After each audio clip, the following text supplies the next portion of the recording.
تنهایی قدم میزنم تو خیابون، همون جاهایی که همیشه بودی با اون. درست در اومد فال کف دستت، من تنها نشستم کنار قاب عکست.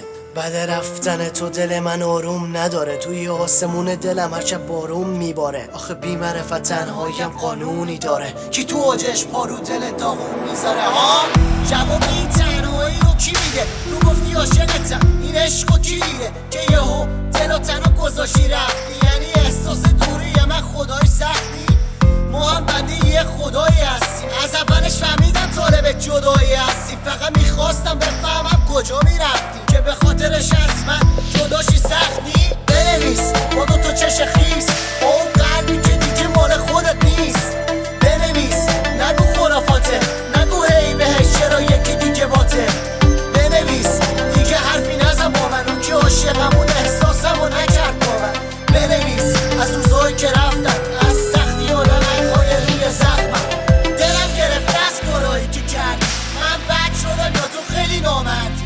بهم حق بده دیگه بر نکردم، خودت خوب میدونی هیچ وقت بهت بد نکردم. خوشحالم میبینم خوبی و بی من خوشتر، دستات خوشگلترم بی انگشتر. مثل من به طرفت دوست دارم میگی، تو آسمون رو نگاه کن ستارمون رو دیدی؟ خاموش شده دیگه روشن نمیشه، تحمل رفتن واسم کشنده میشه. نمیگم برگرد